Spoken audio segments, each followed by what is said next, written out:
Ауыз ачарда тамактанып болгондон кийин десерт менен чай ичкен кандайсын, кыздар? Дал ушул творог кошулган пирожныйды десертке жасап көрүңүз демекчимин. Видеонун аягына чейин карап, мен менен бирге болуңуздар. Анда эмесе кеттик. Эң биринчи жумуртканы агы сарысын ушундай кылып бөлүп алабыз дагы.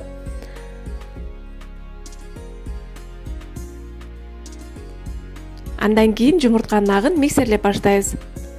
Шекерди болсо бөлүп кошуңуздар кыздар. Ошондо сиздердин бисквитиңиздер көтөрүлүп сонун болуп пышат.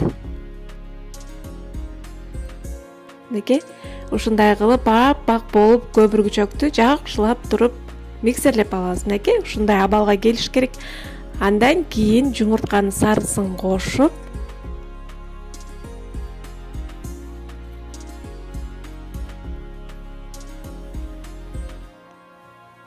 өтө катуу кылбай эле орточо ылдамдыкта миксерлеп алабыз.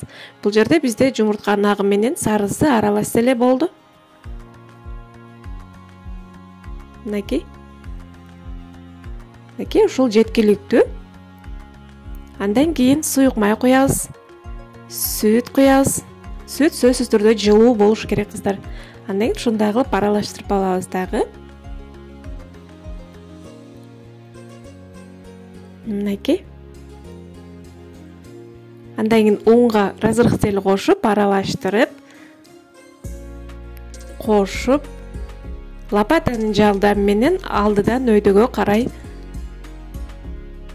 аралаштырып алабыз. Мынакей, өтө катуу ылдамдыкта эмес, жоң гана секин кылып аралаштырсаңыздар болот. Мынакей. Андан кийин листибизге салып, жакшылап жайгаштырып, 170-180 градуста 20-25 минутта деле бат эле бышып чыгат.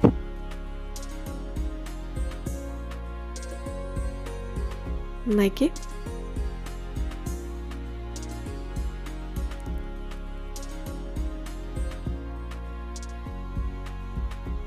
Эми духовкага жиберели.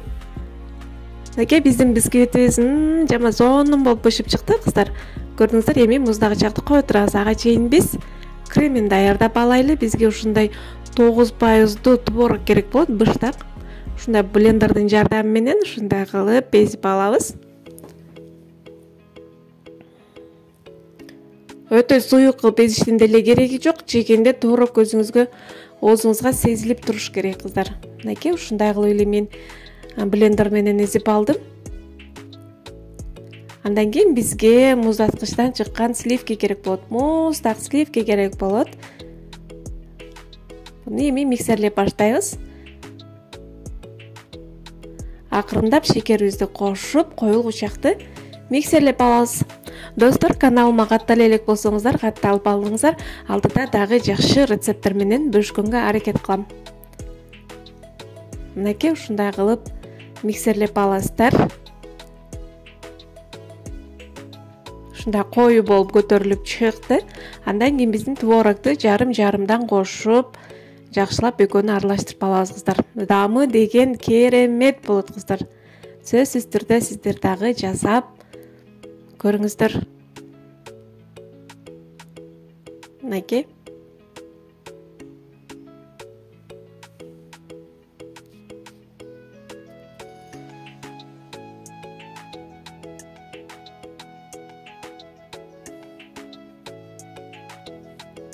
Бизде ушундай коймолжун абалда ушундай крем пайда болот кыздар. Мынакей, көрдүңүздөр, аябандай даамдуу, өзүнүн формасын кырмаган сонун крем келип чыкты. Ага чейин биздин бисквитибиз да муздап, өзүнө келип калды. Эми менде ушундай формочка бар, ошол менен кесип алабыз. Диаметри 30-га 40 кыздар. Өзүңүзгө каалагандай кылып кесип алсаңыз болот.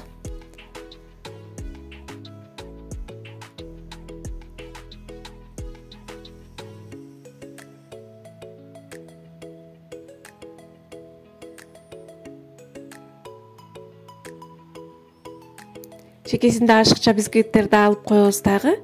Мына бизде ушундай 2 бисквит пайда болду кыздар. Эми пирожныйларыбызды чогултуп баштайлы. Ушундай формочканын ичине салабыз дагы. Үстүнө крем жагып, жакшылап тегиздеп,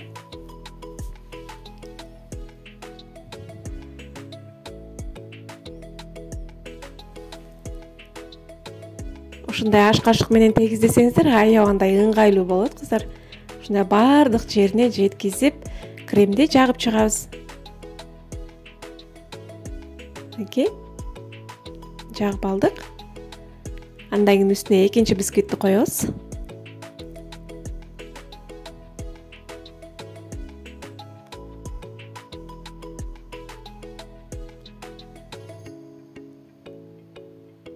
Андан кийин кремибизди жагып,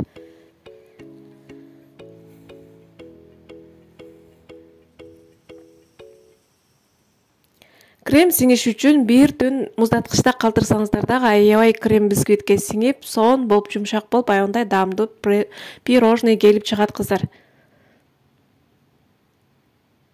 Эгерде шашылыш болсоңуз, 2-3 саатка деле коюп жей берсеңиздер болот. Мынакей менин пирожныйларым муздаткычка кетти бир түнгө. Мынакей бир түн муздаткычта аябагандай кремдери сиңип, сонун болуп чыкты кыздар. Мен жакшы кесилиш үчүн көбүрөөк муздаткычта кармадым. Мынакей ушундай формасын чечип алабыз дагы. Ушундай кылып, кусок-кусок кылып кесип, дасторконго тарта берсеңиздер болот.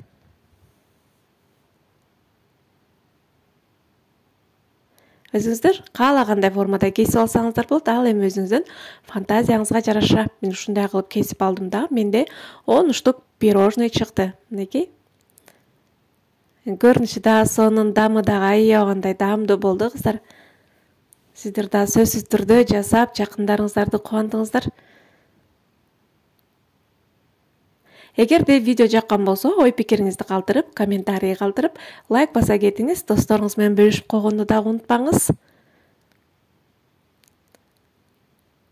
Туткан орозоңуздар кабыл болсун. Эмдиги видеого чейин аман болуңуздар.